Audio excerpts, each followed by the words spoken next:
29 gallons are one of my favorite tank sizes for beginners and the experienced hobbyist alike. It has a great footprint and allows for a variety of different options in comparison to your 10 gallon or 20 gallon tanks. So let's take a walk through my fish room and take a look at some of my top tanks for your 29 gallon aquarium. The 29 gallon that you're looking at here is home to my Nezahua lacoidal swordtails. It's got dragonstone, a little bit of algae, some Rotella indica in the back, and some Crypt Guindetti in the front. And just filtered with your Aquarium Co-op sponge filter. Even though this tank is home to a smaller swordtail species, you could do this tank setup with a variety of different fish, and you could even do this setup with a variety of easy to grow and easy to take care of plants. You know, you can do things like Pogostem stellatus octopus, Dwarf chainsword,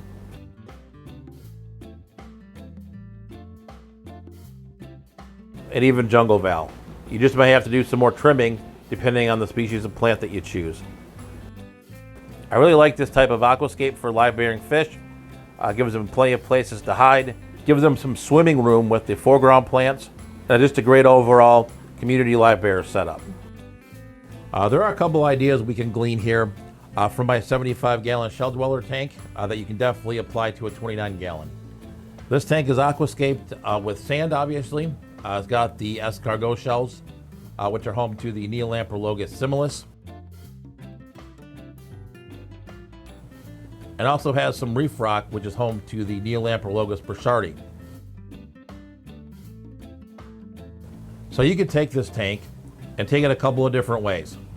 One, you can take the Neolamprologus similis and create a shell dweller tank with just the sand, the escargot shells, and adequate filtration. Or you can make this into a rock dwelling tank by taking the Neolamprologus burchardi, the sand, and any rockscape that you'd like, and creating a Tanganyikan rock dwelling setup. But what I really do like about this tank setup is it's like a miniature city. You can go ahead and watch the shell dwellers dig up the sand and completely change the aquascape day after day. The tank is always changing, it is always different. If you go with more of the rock dwelling species, you can just watch the fish dart in and out of the rocks, and they'll provide constant enjoyment since they're always on the move. Next, let's go ahead and take a look at a cold water tank. This tank is home to my leopard Goodeids, or Xenotania resolanae. Goodeids are a live bearing fish. One of the great things about them is they do not require higher temperatures, so you can run this tank at room temperature, and they would be perfectly fine. They are related to live bearers, so they do give birth to live young. One thing I would probably do differently in this tank for breeding purposes is I would definitely add a bit of cover.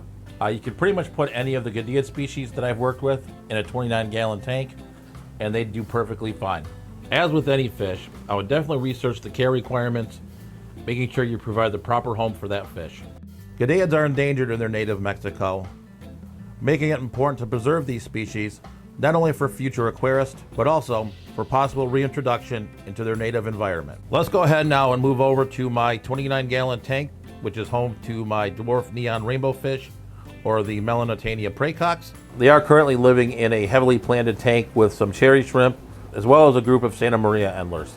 This tank primarily just has some guppy grass and some rockwork, but does provide quite a bit of breeding space and protection for the fry.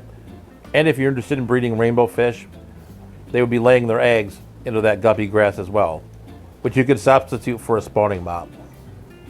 Rainbow fish from the genus Pseudomagil would also be a great substitute in this setup, since they stay quite small and are quite colorful.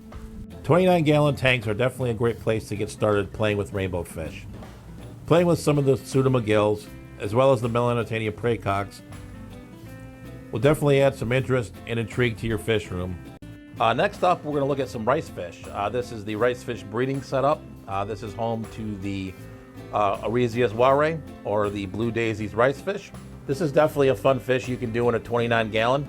Definitely just get some substrate, get a nice group of ricefish going, get a spawning mop, or in this case I have some guppy grass, a sponge filter, and you can do a little bit of a breeding project with some ricefish.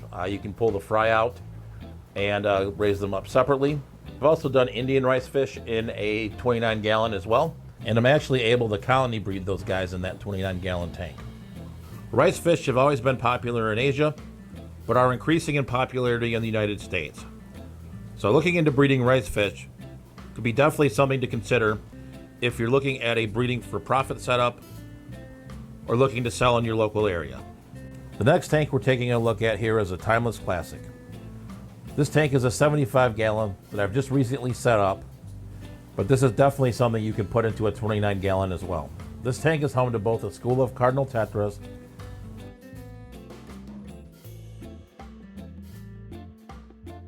as well as some Apistogramma cockatoides.